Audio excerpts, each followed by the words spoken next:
Hello, creatives, community, and kind folks. Welcome to RPG with DBJ.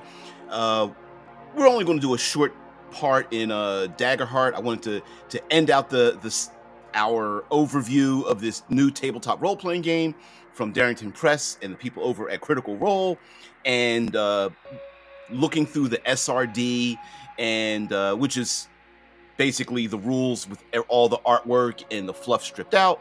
We're going to take a look at a critical success, because we kind of did like failure and success with hope and fear. We're going to do a critical success, but then we're going to hard segue out of that over to something known as Obsidian Star, a tabletop role-playing game being designed by yours truly. So anyway, put your feet up, grab your snacks, grab your heartfelt opinions, and toss them at me, lob them like rotted fruit, if you don't mind.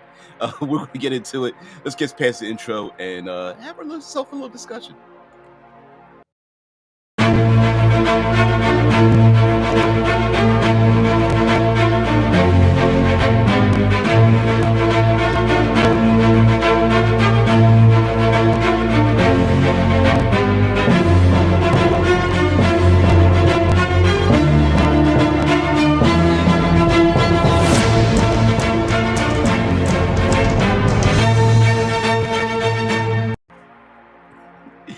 Yeah, I hope there's some Obsidian Star with some hope and fear. Yeah. I forgot to do the little Obsidian Star intro. Oh, damn it.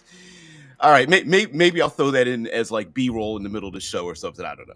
Anyway, yeah, we're going to share out one last thing here before we get it. Ooh, that's the website. Here we go. We're going to share this out. Critical success in Daggerheart. And if you want to know anything more about Daggerheart, of course, we've got I'll put the link here. Put the link in the chat. Of course, the link's in doobly-doo.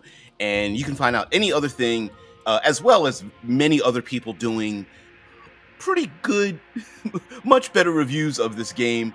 I look at it from a game designer's point of view, and how subtle rules and using information from the large scope of tabletop role-playing games we have in our community, and putting it together, and how Daggerheart they haven't blazed a new path, but what they have done is embraced many design elements from Powered by the Apocalypse and narrative and storytelling elements, and basically made a game that runs with it's based on the fuel of the stage. And if you're into that kind of thing, or you don't mind knowing how the sausage is made, it's pretty good. Okay, so here, this is the page where we talk about turn order and action economy, and how to do initiative. Essentially, there is this first paragraph on the left basically tells you that there is no initiative turn. You don't roll dice. It's not based on speed. It's not based on any die roll. It just, you, the game master, along with those at the table, organically decide when you dip in and out of combat. And because the die rolls are exactly the same in and out of combat, there is no separate mini game of combat and non-combat. The only thing difference in combat is that you do have damage thresholds, and you do roll dice for certain things, and you could have certain conditions, but you can get those or similar conditions out of combat. Of course, they do have a spotlight tracker tool where everyone gets 3 tokens, and you expend that token to perform an action. Again, not in any particular order, but you do have to share the spotlight. But there are 5 stages after rolling the dice. You can have 2 sets of failure, which you can see above here: failure with hope and failure with fear. But there is and there's also succeed with hope and succeed with fear. But we have a critical success, and critical success mentions that if the duality dice show matching results, you rolled a critical success, and that's any number. So if you roll double ones, you still crit on the D12s, the 2 D12s. You automatically succeed with a bonus, gain a hope, and clear a stress. If this was an attack roll, you deal critical damage. And note, a critical success counts as a roll with hope. So, yeah, you rolled with hope. Great, you succeeded. So you get that hope. You also clear a stress, so characters have have a limited resource or threshold of stress, and stress can power like spells and certain abilities. A character that is stressed out becomes psychologically unavailable, so they might run or flee or cower or become despondent or something like that. It's basically your mental hit points, and you don't have that many of them. I don't think in the game, if it's possible to get into the double digits with stress, maybe at the highest level of level 10. And so, yeah, you get a hope, you clear a stress mark. If it was an attack roll, you deal critical damage, which is max plus die roll, if I'm not mistaken. And then and you automatically succeed with a bonus. So it's kind of cool. Yeah. A crit is basically like you get what you want plus you get more. You know, like you attack the cave troll, and the cave troll goes reeling back, drops their club, and now there's an opening, and everybody else gets maybe like advantage on the roll to attack the cave troll or something. You know, or you attacked the winged beast, and not only did you do damage, you cut its wing off. Now it's grounded. Now the players that don't have any ranged attacks can like jump in and attack it or something like that. So, but anyway, just wanted to show that to you. Have to do a little bit of the critical success. I think there's one other thing that I wanted to show you. The stages of success and failure, and then we'll get out of here. All right, so success with hope. If your total meets or beats the difficulty and your hope die shows a higher result than your fear die, you rolled a success with hope. You succeed and gain a hope. Right. So if you players roll a hope versus fear, not versus fear. If the 2d12 dice, if the hope die is higher, you gain a hope. Success with fear. There we go. If your total meets or beats the difficulty and your fear die shows a higher result, then your hope, you rolled a success with fear. You succeed with a cost or complication, but the GM gains a fear. And one of the most difficult things in narrative mixed result games is basically your usual, right? It's like, well, what's the complication? And one way of thinking about this is think about your favorite movie or television show where the character succeeds, but things keep getting complicated. And my suggestion is don't complicate the complication, right? It should be easy to just describe it in one sentence. If it's too complicated, it's probably not a useful outcome for good or bad. And don't burn all your brain cells trying to think of something, because you're going to have to be thinking of this all the time. And lastly, don't you as an individual game master think that you're the only one that has got to come up with it. Ask your players. And we know traditionally that players tend to hurt themselves more than game masters. Anecdotally speaking, that players, despite the fact they're just like, why would I choose a bad result for my character? And then players would be like, I dropped my sword down the sewer grate. And you're like, really? Because I wasn't. That's kind of harsh. Like, why would you do that to yourself? So players are pretty funny when it comes to like I'm not going to work against my own character, and they're the ones who come up with the worst results anyway. So failure with hope. If your total is less than the difficulty and your hope die shows a higher result than your fear die, you rolled a failure with hope. You fail with a minor consequence and gain a hope, then the spotlight swings to the GM. And this stage of things where you fail with a minor consequence, you gain a hope, and then the spotlight swings, in that order is pretty important, because when you fail, you don't get what you want. And I like the idea of calling it you don't get what you want rather than failure, because this might not be failure. Doesn't mean your character isn't good at the thing that they've done.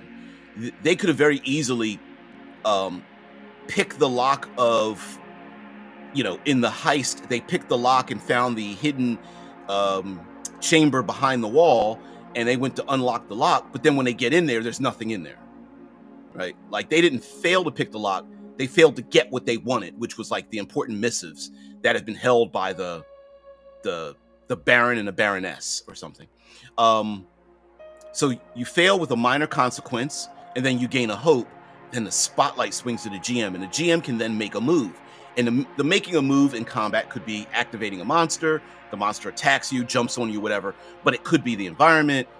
It could be any of those things. It could be the spotlighting anything. It could be your character fell into the mud, and then you see something under like, I don't know, the siege machine that fell or whatever, or you're doing the heist and you drop down below because there's more guards, but you see something underneath the desk, and you're like, oh, it was a decoy. The actual real thing, safe is under the desk, something like that. Failure with fear, if your total is less than a difficulty and your fear die shows a higher result than your hope die, you rolled a failure with fear.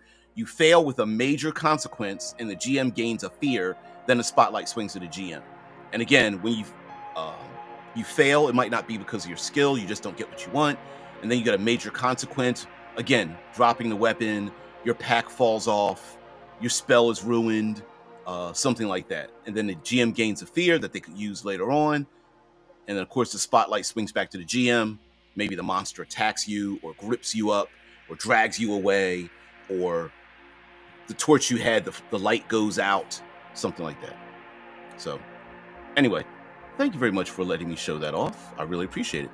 Hey, and what's going on there? I'll finally get back to the chat. What's up? Good morning. Do we get another dagger in the heart for future Friday? No, we're going to switch over. All right. Okay. So let's get rid of here. Let's do a hard segue over into here.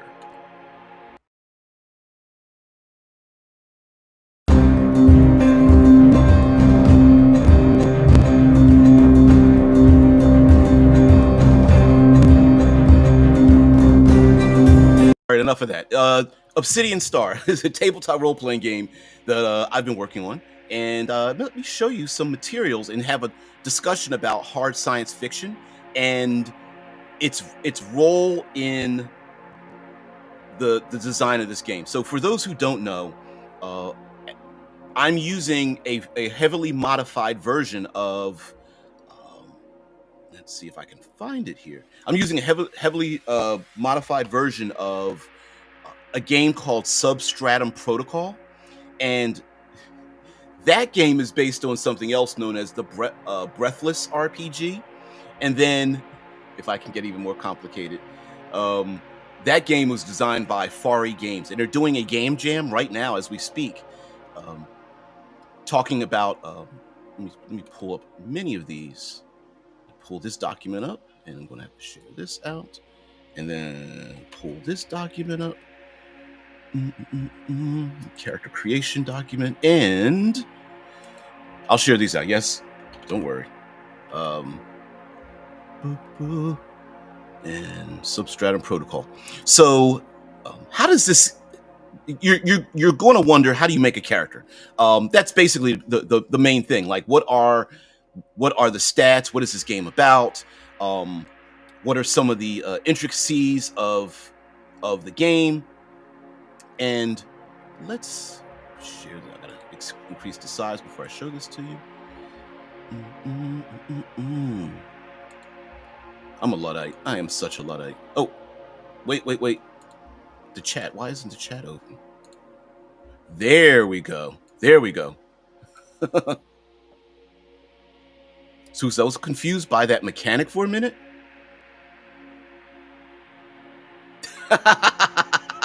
The GM gets a beer. Yeah. Although that wouldn't be too bad though. That wouldn't be too bad. All right, let's see. Breakdown. Yeah, we'll share this. We'll share this part out.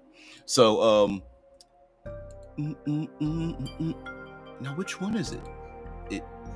Okay, the guide. There we go. All right. They all have similar titles. Sorry. I gotta get better at naming these titles and whatnot. So Obsidian Star is as you guys already know, tabletop role-playing game that takes place, hard science fiction, takes place within the system, which is our own solar system. And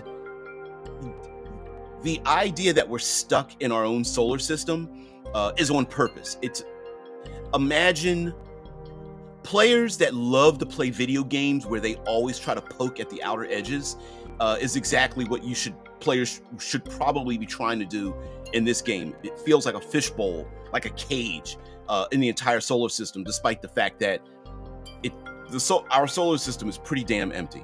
So welcome to Obsidian Star, tabletop role-playing game, a post-human science fiction setting within our own solar system. The players take on the roles of stars. So yes, it does sound a little bit strange to call the players the stars, but they are the star of the show. But more or less they are stars in the sense of how a star burns bright and can fade or go nova. It brings light, that kind of thing. And exploring uncharted regions, of course, navigating complex social dynamics. Imagine all of the space habitats and the moons and the artificial habitats, man-made habitats, and few but complicated planetary locations like Terra and Mars and Luna, and there's some others where you can. Titan is another one that's heavily populated. Well, a large chunk of the moons are populated too. So like, anyway, every place the players go, dare I say, it's like an incestuous cult growing, because you never know what you're gonna. It's like those. There's a candy called Jelly Bellies, and they make a version where half the Jelly Bellies taste really great, like banana or pina colada or chocolate or cinnamon or whatever, and then the other half in the same package are like the worst. It tastes like dirt or mold or grass or smoke or whatever, right? And it's the same for traveling the solar system. You never know what you're going to get, but when you get there, you might have to poke out your third eye from all the sights you may see. And this is just an outline of the game, concepts in the system, about the human diaspora and whatnot. But let me see if I can get to the stats. Oh, no, this is our... Nope. That's the wrong document. Let's see if we can get to the stats here. Stats. 65 pages of stuff. Very difficult, especially when you're someone who likes to overwrite, which is me. I happen to like to overwrite a whole lot, and that's unfortunate. All right, this isn't the outline. This is the I guess you could call it the main document, although I do have a character creation document that I'm still working on. But these are a ton of the movies in alphabetical order, no particular order, just alphabetical order, that have inspired me. Alien and Aliens, Altered Carbon, Anon, a movie by Andrew Niccol in Netflix, I believe it aired here in the States. Black Mirror, the entire television series. I forgot it started in 2011, but it really did. Both Blade Runner movies. There was a show called Devs by Denis Villeneuve. By Alex Garland. Sorry, I saw it above there. Dune and Dune 2, of course. Oops. Sorry. Google Docs aren't really good for this kind of thing. But it's easy. It's cloud service, so it's easy for me to use it. The Expanse, of course. The Expanse isn't the only hard science fiction setting and game that takes place in our own solar system, but I think it's probably one of the most popular ones, especially because the television series really embraced the hard science fiction part of it. But there's a bunch more in here, like Her, Gattaca. The Final Cut is a movie by Robin Williams is in it. It's pretty interesting. Very speculative fiction. What's another one here most people haven't seen? The Peripheral is another one. I have a movie by Christopher Nolan, The Prestige, also because of the science involved in it, so on and so forth. So anyway, everything you need, you gotta go through all these things. So Come on, move up. Just a little bit. God damn it. Sorry. Avert your eyes if it's moving too quick. It's this weird thing with the Google Docs. I can't stand it. A lot of that was the lore. There we go. Inspiration, how to play the game. There we go. Cycles of play. So basically all the characters, you'll have 6 statistics known as methods, and you'll roll 2 dice associated with those methods. So you have 6 of them, you roll 2 dice, you add them together. 1 picked by the player, 1 picked by the admin. The admin is the game master, which the admin is also a character in the game, but we'll go into that later. And then you try to solve problems, and the problems are 2 12-sided dice that are rolled, and one is a void and one is an energy die, and you want to beat whatever. The 12-sided dice are not added together, but you want to beat one or both of them.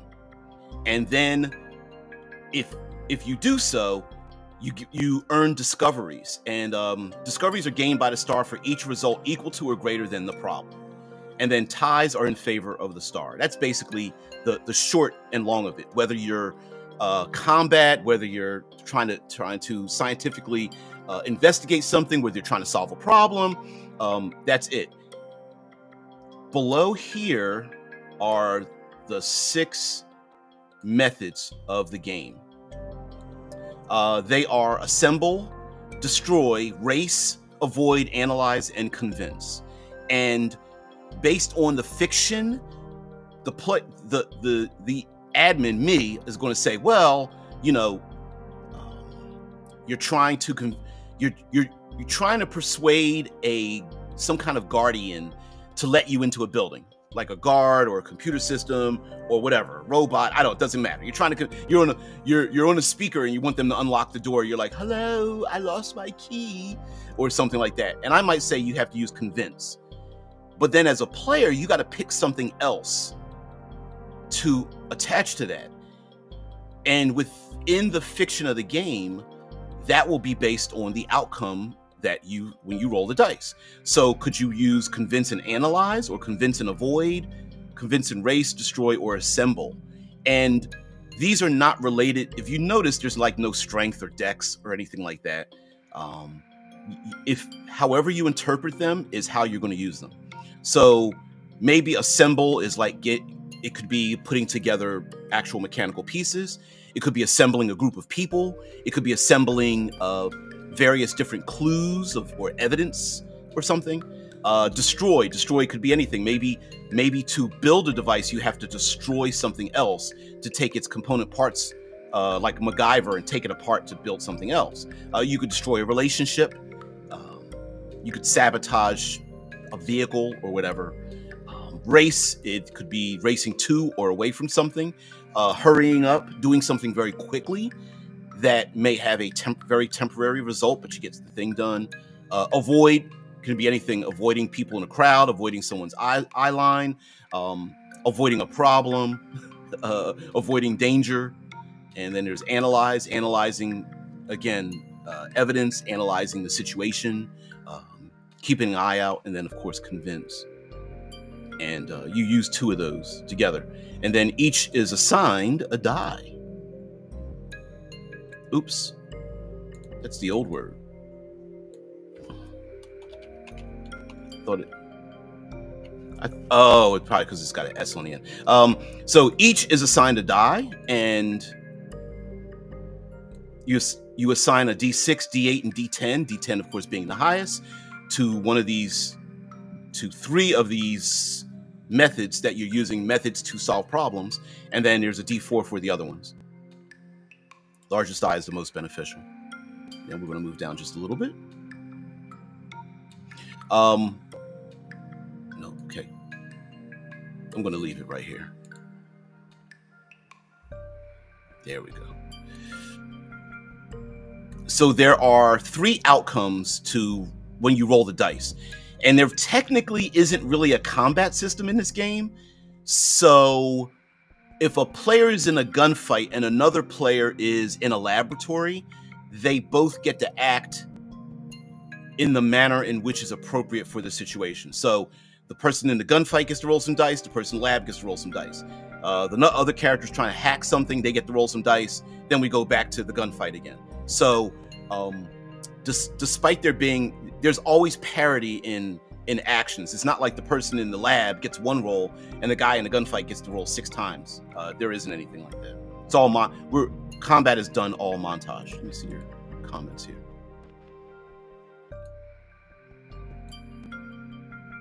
Yep, Shai says Star is also used in Ring of Fire, yet within the Ring of Fire, as opposed to extras who are often expendable cannon fodder. And aren't there... Oh, within the Ring of Fire, Stars, Flame Tender is the Game Master, Embers are like NPCs, then there's extras. I can't remember the other ones. Yeah, it's all based around the campfire and looking up at the stars. It's actually... For the most part, I don't like renaming that stuff. Like, I was going to just put Game Master, but I put the admin as the administrator because I want the Game Master to kind of be a character in the game. So they represent an administrator that the players trust that will guide them through the world, right? For things that they don't understand. 2001: A Space Odyssey. Why isn't it on that list? Well, also, let's be honest, Drew. And like Malika in the chat here, when it comes to science fiction inspiration, and you list like some of the best inspirational materials, that list could number in the mid hundreds. There's some great science fiction out there that I did not list, and yes, 2001: A Space Odyssey is kind of in there. It has some of the best concepts for its time, so yeah, I can't argue with that. Which one is it? Okay, so here there are 3 outcomes to every time you roll the dice, and I wanted to make sure that if the dice are rolled, there's always an outcome. There is no such thing as rolling a die, you fail, and then everybody just twiddles their thumb and goes, well, can I just roll again? There is nothing like that. So there's an uplift, a setback, or a downfall whenever the dice are rolled. So in an uplift is you rolled your 2 dice, added them together, and you beat both the problems, and you earn 2 discoveries, right? And so that's success, progress, triumph, or victory. A setback is you earn 1 discovery and create 1 complication. So you beat 1 die, but you don't beat the other die, and that's mixed. You have like it's called a setback, right? It's like mixed. You get some headway, maybe you have to reevaluate, you get a partial setback or something like that. And then there's downfall, where you don't beat either die, and then you earn 2 complications, and you have a fiasco, a defeat, a frustration, a collapse. And this is pretty important here because I put a little star asterisk next to the discoveries. Discoveries are like a meta currency in the game. So in some cases, discoveries are replaced with successes needed to overcome a hazard, adversary, or other impediment. Discoveries are also harm and injury used to defeat adversaries physically. In short, combat does not lead to earning discoveries. So I wanted to have a feature in here where basically getting in the fights is not really going to help you out. It'll solve your problem in getting out of the combat, but it's not going to push the action forward. And so discoveries are like, an example would be you're climbing a cliff face on Mars and you need to get to the top of the cliff face. Well, it might take 6 successes to get there, to get to the top, because that's how long it's going to take you to climb. So instead of measuring how many meters or kilometers or whatever, instead, the group together may have to come up with a number of discoveries, successes basically, to get to the top. And so that's what ends up happening is you roll the dice, and each success that you get, it gets you further to the top. Same thing in combat. You're not actually going to even be getting those discoveries. Most likely you're going to be using those to harm your enemy, your adversaries. Now you could choose to be like, I'm gonna keep 1 and spend 1, You could do that. It might extend the battle out a little longer than you'd hope, but yeah, that's possible. And then, of course, the discovery of the world, the scientific method of this game is that you're going to be traveling around, earning discoveries, basically uncovering clues and analyzing things and going to laboratories and finding maybe finding these data cores and get blackmail information and all that kind of stuff, right? You're going to be it's a meta currency of your characters getting smarter, stronger, more noble, solving problems, and it's all head up in that. Now, like I said before, one of the dice in this 2d12 system, and I'm a little mad at Daggerheart for doing this because I had already came up with this thing, but whatever. You can accuse me of stealing, even though I had already done this 2d12 thing, but whatever. So the void falls into the hands of the admin, right? The dice rolled by the admin represent the obstacles in front of the stars. One die is energy, the other void. Energy is uncomplicated, it is good, stable, and predictable.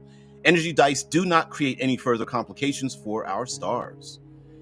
But the void dice, on the other hand, are a meta currency the admin can spend to make the lives of our star worse. A void can interrupt action, summon enemies, exacerbate an issue, or activate baggage.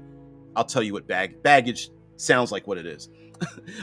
When the admin spends void, they can perform an admin intrusion. This intrusion makes due on the danger building in the background, as publicly displayed by the growing pool of void in front of our heroes. The players can be strategic in collecting void or energy when rolling the dice, choosing one over the other, keeping the void at bay. So, for example, let me see if I've got my ASMR here. So, I'm the admin, and I'm rolling my dice, and one of them, it's actually, do I have, no, yes, no, D12. All right, there we go. I've got D12s that are D6s, sorry. So the players can choose when they're rolling their dice to try to take this black die, the void die, away from me as the admin, and that keeps bad things at bay.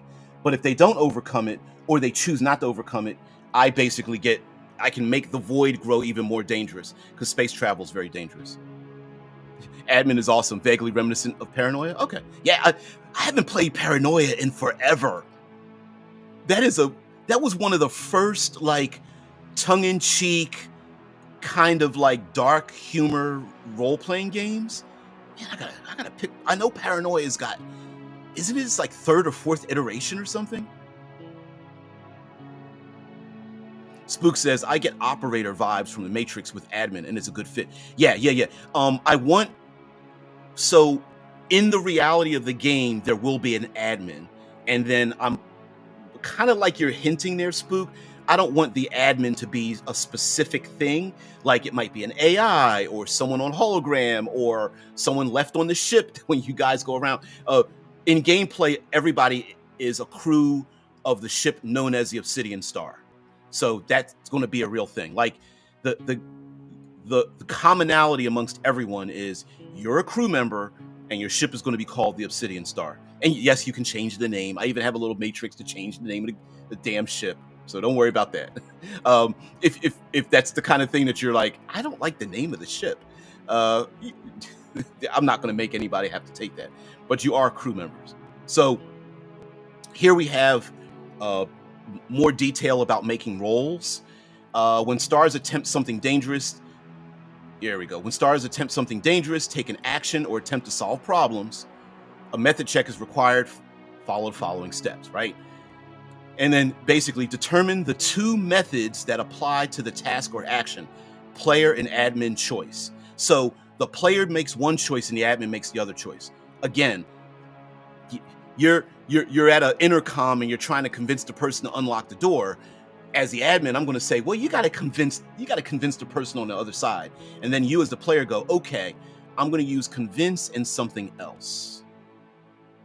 Okay. And then the 2d12 problem dice, it's very oddly worded. sometimes when you're trying to like write a game or something. Do not add them together. So the admin does not add the D12s together. It's not you add and I add. It's the player always adds together. The admin just does not.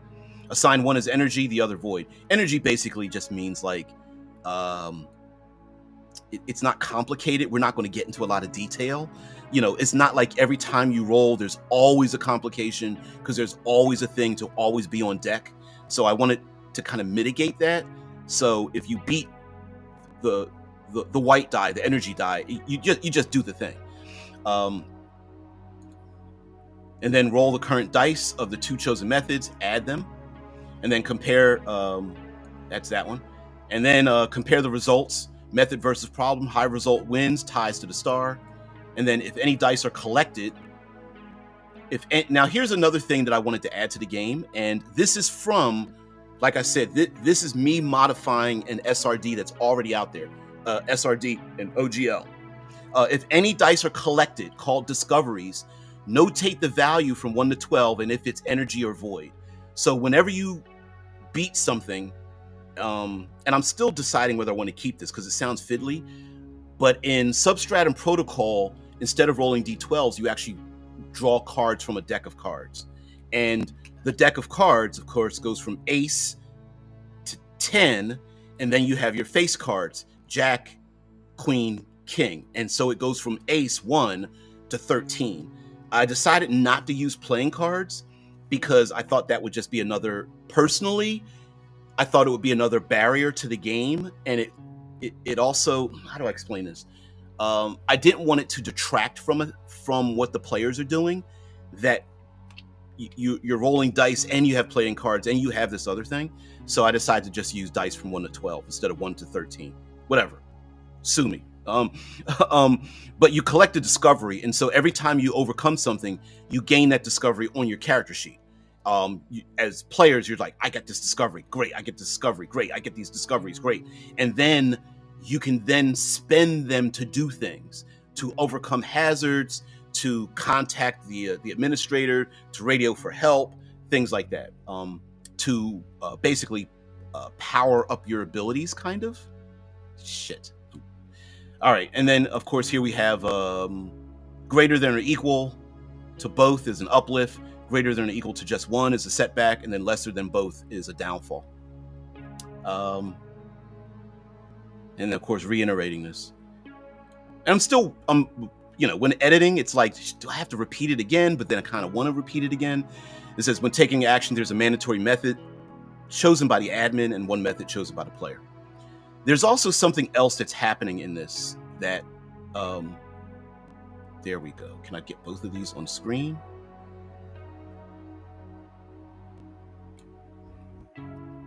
Maybe not. Okay. Players earn discoveries from the dice they meet or surpass. They can discard discoveries to activate or recover assets. Those are what this is going to be further into creating your character. Every character is going to have a lot of assets in their pockets, their back pocket and their pack. And those assets are like everything special about your character is going to be an asset. And through the course of the game, you can write down more assets because the game master is going to let you write those down. That's how you advance in this game. And in this game, we're going to embrace something known that I'm calling lateral progression. And so every one of those assets also is like your hit points. So an asset can be damn near anything that you write down on your character. And there is a method to it. So an asset could be quick, smart, agile, perceptive, charismatic, alluring, knowledgeable, something like that. Assets can be things like a laser torch, a spacesuit, a comlink, a X-ray laser gun, a stormer pistol. It could be a flechette rifle. It could be a warbler grenade. Assets can be anything from people, places, and things. And those assets will be on your character. And narratively, as the game progresses, agreements between the admin and yourselves. You can write damn near anything on as an asset. So an asset could be a connection on Saturn. So you can write down, Dragus, administrator on Saturn, right? And that's your asset. And when you suffer a setback or a downfall, you will be marking off those assets. And what's even worse is that you can actually collect baggage, and you can choose to collect that baggage. And that baggage is, other than an asset, your assets are good, baggage is bad, and baggage takes up the asset spot. And so now not only can you not recover your asset, you're carrying baggage around with you. And that baggage could be psychological. It could be family and friends that you don't particularly like. It can be bad habits and vices. It can be physical harm. And most definitely from traveling through space, it can be one of 12 things that the void is trying to kill you when traveling through space. I'm going to get to your comments in just a minute. And I'm going to change advantage and disadvantage. Anyway, decrease rolled dice. And this is the main thing that players are going to have to worry about. Surviving space exploration is exhausting. Any star who rolled a method decreases the current rating of the method die with the highest rolled value by 1 step to a minimum of D4. On a tie, choose which method to decrease. This is a specific element of the Breathless system, owned by Fairy Games, and then Substratum Protocol, owned by Pandium Games, and then of course brought over to me. If gear is used in place of a method, reduce its die value as above. Players can avoid this reduction of method, which basically your die keeps stepping down. So let's say one of your methods is D10, it goes down to D8, D6, and then D4. Players can avoid this reduction of method by taking on a special type of baggage called toll. Toll is what the lethal vacuum of space causes to the fragile humans traversing its depths. And I'm going to get to your comments in just a minute. So toll is like, it could be starvation, dehydration, radiation, isolation syndrome, disruption of your circadian sleep cycles, and so many more. He is not happy to see us. He just has many assets in his pocket. I don't know, if you stack one asset on another, you might see just how happy I am to see you. Although I could also see you guys just, kicking my assets over. Yeah. I cannot do that, Dave. Yeah, HAL 9000. Yeah, hells yeah. You could run a hilarious paranoia-style campaign with Obsidian rules without changing anything. Yeah, computers sending you into no-win situations, constantly resurrecting in hilarious new zippers. Yep, hell yeah, hell yeah. Now, mind you, as a break from like the seriousness of like hard science fiction, yeah, you could do something very much like that. By the way, this means that in the game, every time you're rolling the dice, you're probably reducing, you are exhausting yourself down to your D4s. So you're going to be rolling a D4 plus D4, which gives you a number between 2 and 8. And that's not going to give you a lot of opportunity to have many successes against rolling against any number from 1 to 12 and trying to beat both those numbers that are between 1 and 12. Now, it's not just exhaustion, right? So it's not like, because one thing that's going to probably happen is you're going to use a lot of your mental abilities. You're not exhausting your mental abilities, although yes, that's part of it. You're also stressing yourself out. You are expending your mental resources. And let's be honest, this is posthumanism at its core. And there's a lot of distractions. There's a whole lot of other things you could be doing other than traveling the solar system and trying to be a badass, right? So one of those things is that basically in a post-human world, you could be in virtual reality right now, or have a custom drug pumped into your system, or have an neural electrical stimulus into your pleasure centers. And you could be zipped into another jacket and delving into the icy depths of Europa or something right now. You shouldn't be out there traveling the depths of space, going after data cores, fleeing from pirates, and doing battle with ancient Fourth War machines.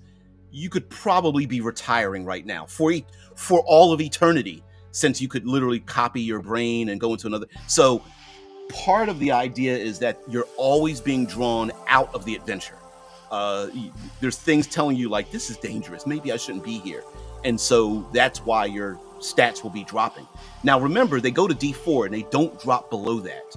So you can't, no matter how low they go, which is a D4, you can't die. Death is going to be chosen by the player. And this is posthumanism too. So death and resurrection, in a way, is player choice. And you'll be able to do that. I'm calling them Nova, Nebula, and... Damn. I can't remember off the top of my head. Nova, Nebula, and Reentry is it. I think Nova, Nebula, and Reentry. And that's basically choices how you can die. You can go Nova and get basically go out like a G and get what you want, but then you die at the end of it. Nebula is like you're out of the game mysteriously and you'll come back later.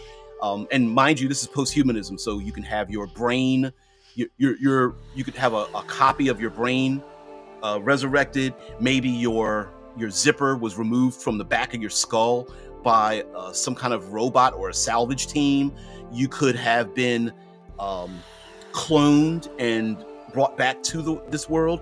You could wake up in another body. So your zipper might have been, maybe your brain was cast off digitally, and just before you died, your digital signal was cast, and then you awaken somewhere else in a body you don't remember, but with all the habits you used to have, things like that. And then here we have just a list of like the step down dice, how that works, D20 to D12, D10, blah, blah, blah, blah, blah. And the different stages. Stage 1, your method. Stage 2, dice. Stage 3, compare the numbers. Stage 4, decrease method die or take a toll. And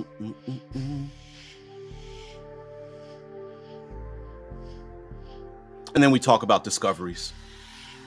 Come on, move. Yeah, stars will encounter a myriad of problems. Overcome these challenges and attain discoveries. They leverage your unique methods, approaches, assets, and gear. And these discoveries, blah, blah, blah, blah, blah. And then we're going to get into, let me show you, let's get to the end of this document. Oh, here are our, stop right there. Damn it. Okay. These are the different actions that you can take in the game. Although there's no limit to these. Basically, an action is a verb plus a subject. So I want to run, study, jump, convince, dodge, parlay, like anything. I want to do a thing with a subject. I want to parlay with the robot. I want to escape the crumbling complex. I want to latch on to the bulkhead. That's basically what actions are. But there's some common ones here. So we got confront, when you want to attack or stand your ground against something dangerous. You roll destroy plus another method, and then there's things. Attempts are successful, you get what you want, or you barely achieved your goal, a complication arises, get what you want, get what you don't want. Or there's a downfall, surrender or evade, action next, get what you don't want. And then there's evade, confront, action, evade, prepare. When you want to barricade, trap, sabotage, build, gather, or otherwise make preparations. Going to be doing a lot of that, especially like the smarty pants characters. Hell yeah. Uplift means the preparations will work as intended. A setback is there's a flaw or delay, a complication arises. And then the downfall, the preparations fail catastrophically. Use confront or evade actions next. And there's influence, study, and travel. Travel in this game is like your downtime. activity, and you can encounter things when you travel between the stars. And of course, time travel. Geez, the time of travel on average is 7 days because of constant acceleration, and then the halfway point is the flip and burn. And during that time, you can recover, you can analyze the discoveries you've gotten to make clues out of them, and blah blah blah blah blah. And you can recover during that time. So traveling actually is a good thing, even though if you're burning assets to do it. So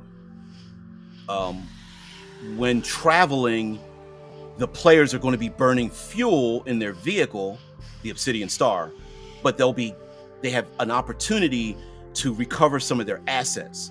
So it's a trade-off. It's like, well, do we want to get out of here? Yes, we want to get in the Millennium Falcon and fly off, right?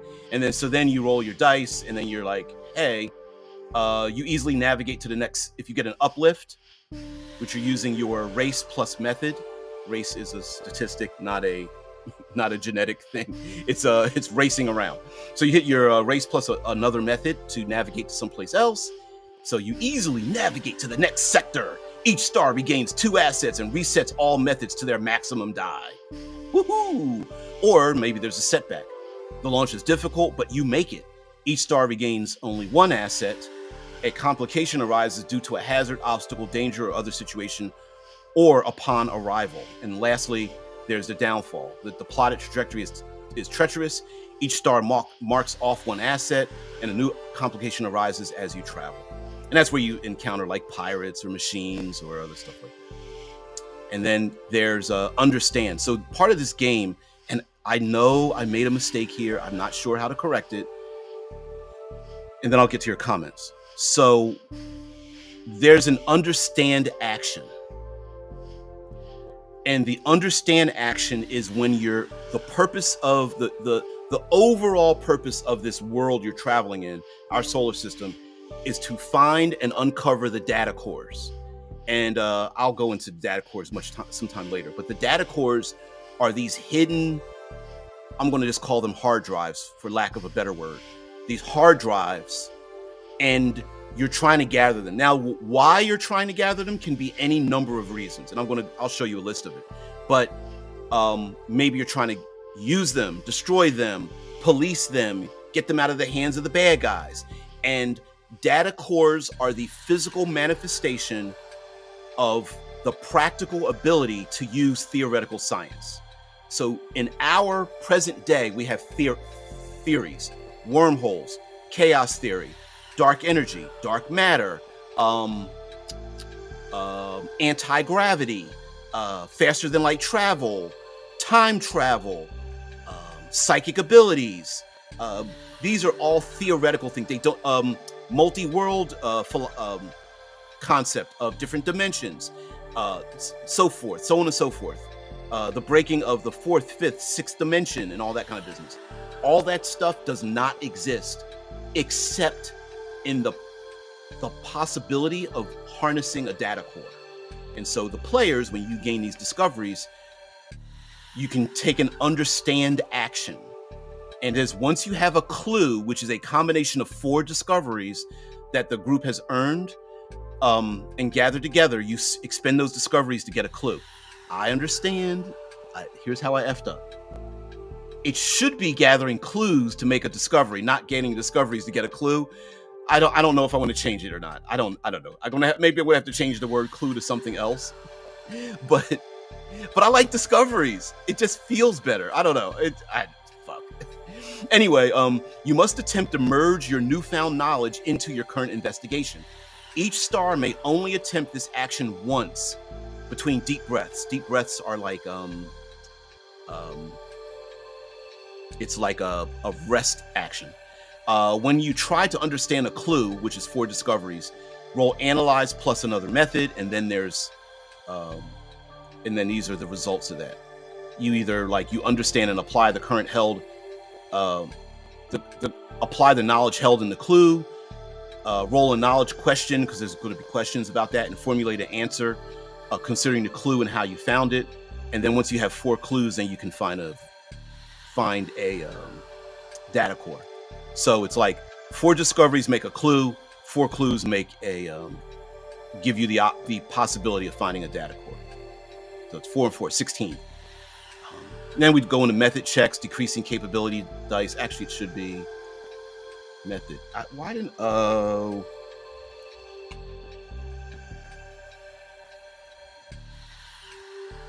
Yeah, it's weird. Anyway. Assets, deep breath. Shit. Stop moving. There you go.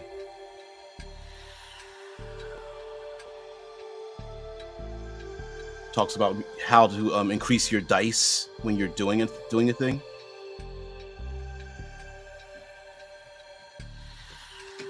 And then a deep breath. And then I want to get to your comments and get out of here.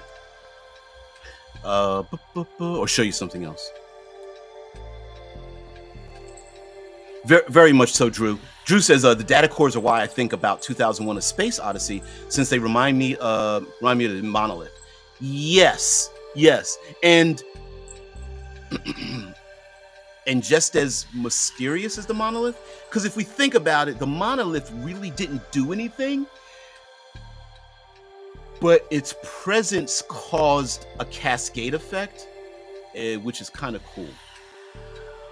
Let me see if I can increase this. There we go. Share this out. Yeah, it kind of did that. So right here. Oh, sorry. Let me go up a little bit. Right here is a hey, you don't like the Obsidian Star? Change the name, or change the name using the following list as inspiration. Yeah, it's just a little thing here, like. The Amber Banner, or the Azor, is it Azor Beacon, or the Cinnamon Blazer, or the Coral Interceptor, or something like that, or any combination. You don't have to go right across. You can roll, and these are D12. These are always going to be D12 lists. The Indigo Interceptor, or the Magenta Shield, or the Cinnamon Spider, or something like that. Just kind of something cute. And if you notice that the Obsidian Star, Obsidian, I'm using it like a name or a color. So all of these are colors, right? Indigo, ivory, cinnamon, amber, magenta, so on. And then something else like shield, spear, spider, wolf. There it is. Silver, sunfire, onyx. Something cute. Next, you pick a constellation, preferably by the group. This is the theme for the game setting. So, as players, all the stars gathered together are a constellation. So the group is called a constellation. And you can decide what is your theme in this world. And then the same can be done for the setting, if you want to do that. Preferably what it used to be, what it is now, and what it might be in the future. So past, present, future, or constellation, past, present, future. You don't have to abide by it, but whatever. So, for example, number 1 is Ascendant Society. The PCs are responsible for an enclave of futurists.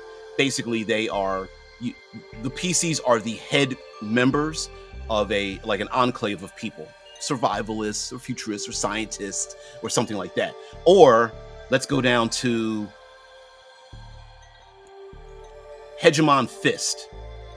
The player, the PCs are, or fleeing from a fascist imperial empire. So there's no overall setting in terms of its theme, but it could change. Like maybe the solar system is basically being overrun by some kind of fascist imperial empire, and the players are like navigating the solar system away from this kind of thing. Or Dark Moon Transcendent. The PCs are dark tech hunters and designers. Like maybe there's something that's very they're hunting for, or they're creating, or they're policing like bleeding edge dark technology, and that's their kind of goal because the technologies are being used and abused. Like what's something dark? Someone is running a child trafficking ring, but the minds of the people aren't children, but their bodies are. So they're like kidnapping people or forcing people into particular labor maybe of the unfortunately sexual kind, and they're being trafficked, but they're specifically using like genetic modification to make sure that they're always children or whatever. And it's like the PCs are like, hell no. Along that line, maybe the PCs are night stars. They are honorable and interstellar envoys and enforcers. Basically, they're law enforcement, or like space knights, or they're the good guys, right? And they're trying to enforce rules and laws in a lawless. Think United States Marshal in your classic cowboy western kind of thing. Maybe there's Silent Scream. The PCs are scavengers delving into derelict habitats or something like that. So these are themes that as players you want to choose together and do it that way. And then there's like convictions. You get to pick a conviction. This is the fluff stuff, right? You pick one of your convictions, and you can recover assets by delving into your convictions. And then personality types. This is the fluff. You're going to pick your personality type, establish a personality, pick a descriptor, then pick a descriptor. I guess you could say your star is not. So, in other words, like maybe you're honest, or you're nurturing, or you're optimistic, or tactful. Maybe you're very modest or generous. And then you pick one you're not. Like you're not eloquent, or you're not loyal, or you're not cooperative. You're not sociable. You're not admirable. And then you just kind of explain that for your character. Like, why aren't you? I was going to pick words that were the opposite of these, but I thought it would be better to be like, my star is tactful, but my star is not eloquent. And then you can explain that in the fiction, like, why aren't you like that? So forth. So there's other things. Haven't finished all these. But anyway, the steps of creating a character. And where is the... Wait, do I have everything? Yep, I'm going to share this instead. Let's get to the end of the document. I want to show you some things here.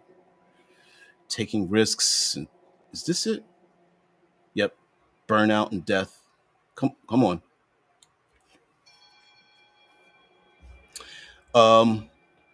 Burnout versus death. The technological level of Obsidian Star has given humanity functional immortality. That's to say, it's impossible. It is possible under the right circumstances to remain functioning for eternity. Having the connections, resources, scientific savvy, safety, and luck must come into play. For players, actual death is a choice. There are plenty of in-world safeguards to keep the star from being eliminated entirely from the setting. In addition, the players and admin can use a plethora of science fiction story tropes to bring the star back into play. So you get it. You get it.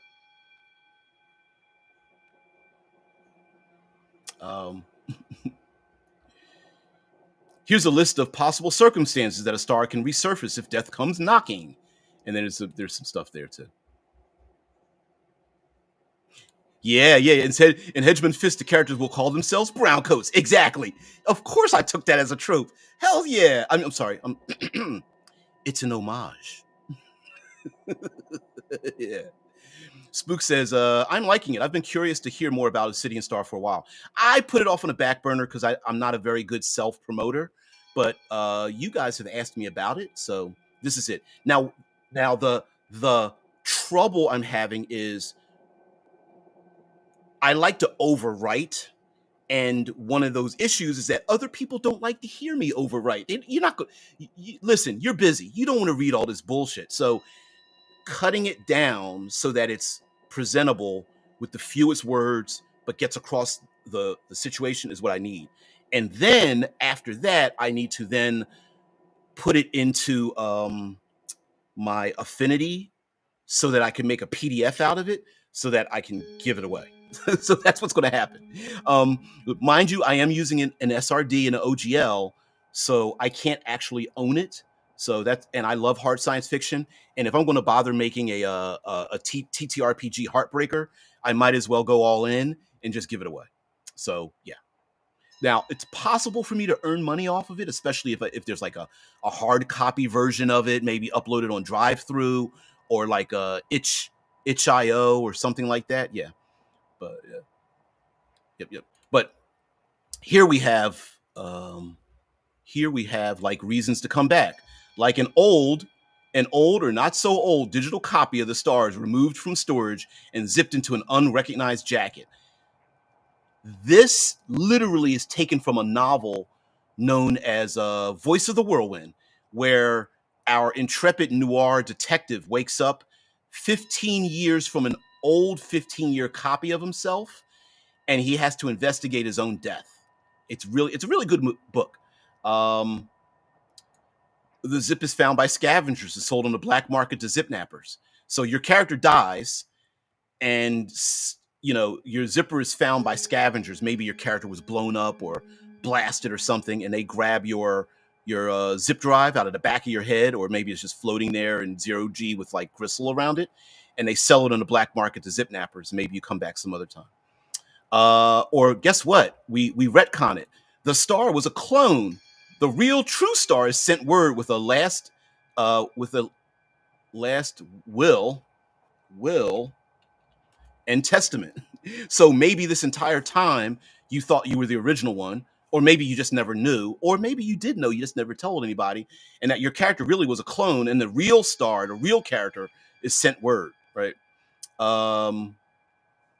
Here we go. A Black Ops team arrives after a neutrinos comm alert is sent immediately upon death. Like maybe your character dies, and there's like a blink, blink, blink, like under the skin of your character or whatever. Your zip drive is just like blinking, and all of a sudden a Black Ops team arrives and like confiscates your body, takes your body parts and shoves it into like a stasis chamber or something, with the Black Ops team holding guns on the constellation, the group of characters, and they depart. You know, Again, like Cyberpunk, a contract with a medical recovery team uses bleeding edge tech to keep the mind and body of the star in stasis. Or here's one: an implant. Come on, move. Oops. An implant turns the body and mind of the star into black sludge. In an orbiting station, an identical individual stands, a finger on the button that destroys any evidence of the star's passing. And it's like, wait, what? Anyway, these are just story elements. Like maybe your character was, something happens and somebody presses a button and your character just dies. And everyone's like, what the hell just happened?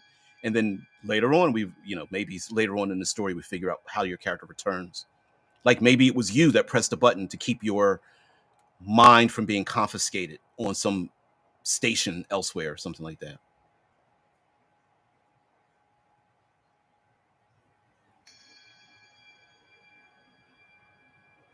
So anyway, these are some examples. There's some other stuff. Third party influence. Do I have the baggage and the? Hold on. Sorry. Hold on.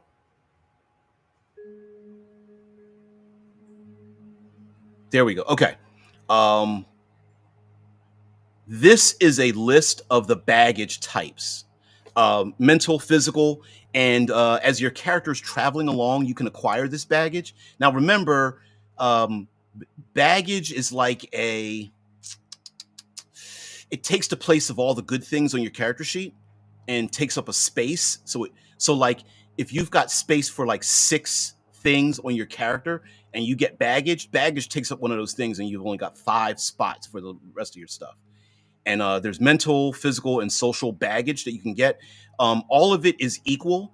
And what happens is the game master can attack your baggage using the void dice that they keep. When you don't overcome the void, the game master, the admin, gets to keep that, and then can poke you, keep making your life worse by poking the baggage that you keep carrying around with you. So like physical stuff is very easy to understand, right? You're overstimulated or irradiated, weakened, poisoned, breathless, bleeding, immobilized, blah blah blah, right? Not much more. I'm not going to go into much more detail with these these are like narrative drawbacks, like hey, you're burning, you're on fire, right?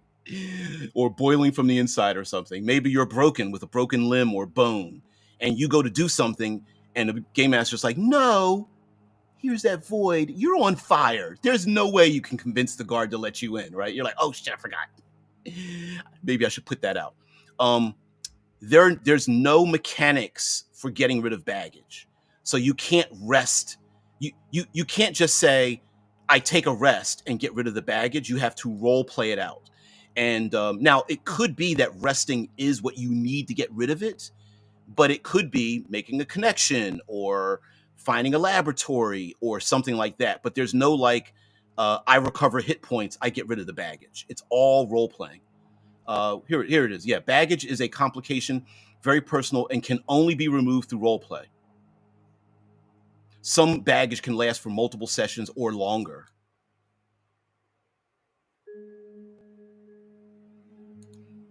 And there it is. A star can carry no more than 3 types of baggage. I might get rid of that 3, but it'll be pretty bad if you've got 3 or more of these. So take up your slots and things like that.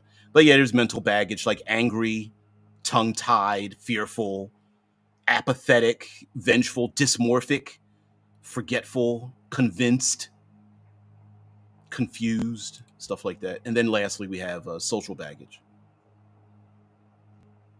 Damn it, stop. I got it at 150%, and that's why it's really doing it. Social baggage like infamous, mistreated, stalked, paparazzi, associations, things like that.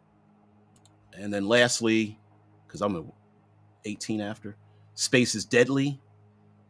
And these are the, lastly, I'm going to show you, these are the biological tolls that can take place on the body.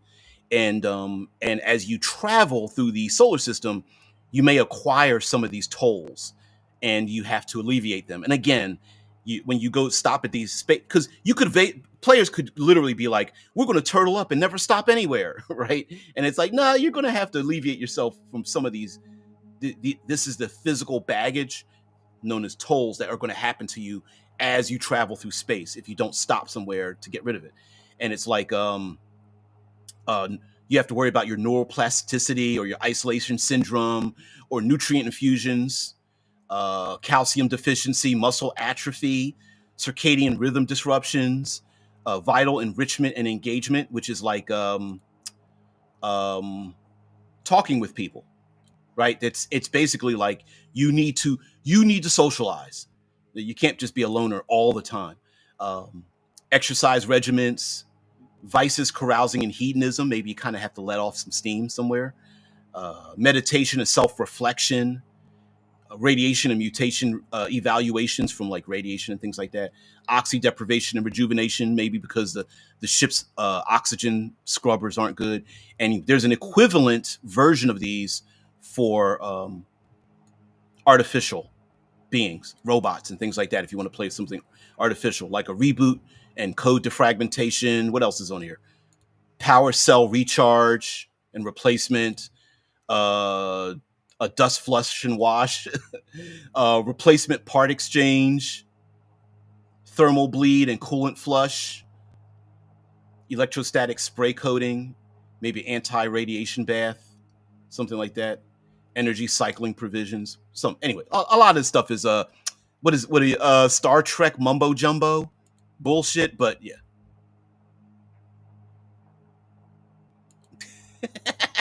What? I'm the transporter clone? Boo. Yeah, right? You're like, wait, I wasn't playing a clone the whole time. And you're like, yeah, you always thought you were the clone. I mean, you always thought you were the original, but I'm the original. Oh, yeah. In state, it's shit.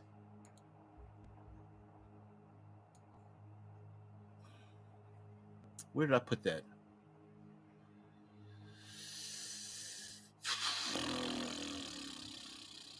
I'm going to have to go through it. Sorry. I don't know where it's at.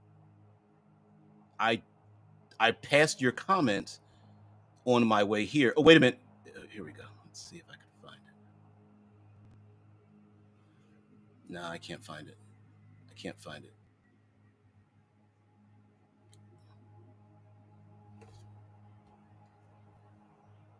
Anyway, I'll find it because I'm gonna have to do. Listen, editing is like one of those things where it's like it's not spell check, and it's not. And I know you probably know where I got it, but Drew, but it's not even spell check. It's like when you're starting to write things like fantasy and science fiction, um, it will it will change things on you because it doesn't understand. Like your spell checker is not going to understand that you're doing these things, and it's like, oh man.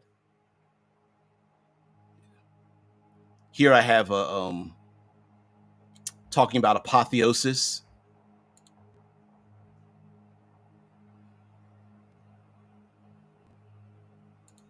There we go. When finding the data core, and this is an example of like of finding a data core that offers faster than light travel. So utilize every factor to delve into the possibilities of an advanced civilization equipped with this technology. Embrace the chaos, the drama, and the uncertainty. Avoid rushing to a conclusion. Instead, focus on the process.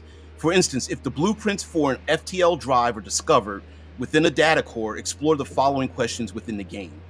And so it's not like, hey, we found a data core with FTL drive, and next game you have FTL drive. Instead, there's questions, things like, here we go, move this just a little bit. What rare elements, alloys, or materials are needed to construct the first FTL drive? What type of fuel is required, and does it even exist? Is another data core necessary for navigation in fourth dimensional space? Who desires this FTL drive, and what lengths will they go to obtain it, such as assassination, bribery, threats, wealth, war? What is this FTL drive? Where is this FTL drive being built? Who knows about the design, and how long until the entire system becomes aware of its existence? What will the trillions of citizens sacrifice to be the first to leave the system? Will anyone trust this new tech, or will they view it as a potential threat from an alien empire? Which faction controls this FTL, and what demands do they make of those who wish to travel? Will there be pilgrims, saboteurs, zealots, colonists, or scientists? And the whole point is like, you can play the game as a one and done. Like, oh, the whole point is that we find a data core, it's a mystery, we end the game. Or you could like start the next session over again, and now there's a new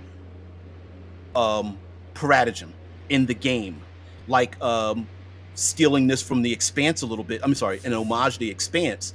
The proto-molecule, each season was a different aspect of how the proto-molecule was affecting the society of the in the belt, and Mars and Earth.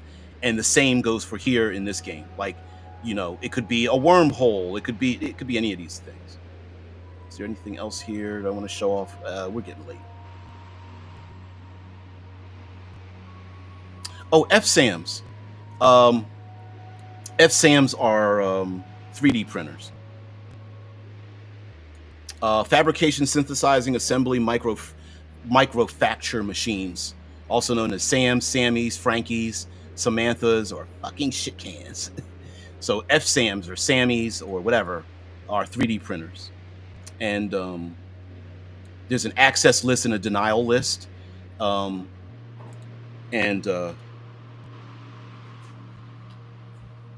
Of what good thing it has, and then a bad thing that it may have.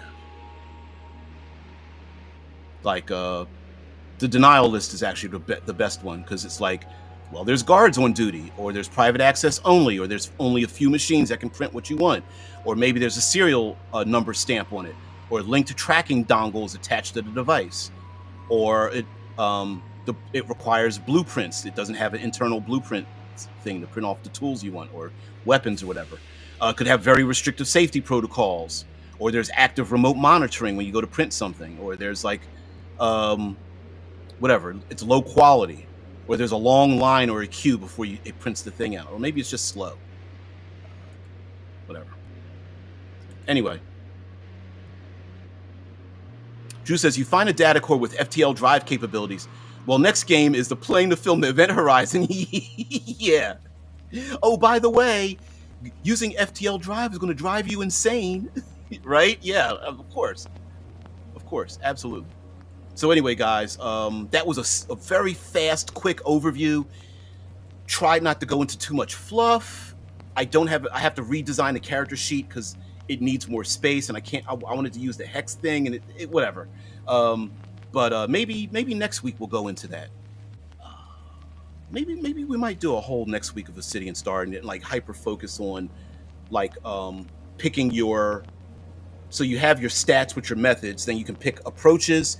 You get to pick your jacket. There are 24 different jackets you can pick from. Your jacket is your body. Your zip is your mind. Your jacket is your body. Zip like a zip drive, and you get zipped into your jacket. Your zip, boom, right in the back of the head goes into your jacket, which is your body. And there's 24 of them, and they are separated by servitors, ascendants, adapts, and dregs. Ooh, we'll go into that later. So anyway, guys, thank you very much for being part of the show. We'll take us out on Obsidian Star. Guys, thank you very much for being here. I really appreciate it. And we will talk next week. Peace and tranquility. Bye.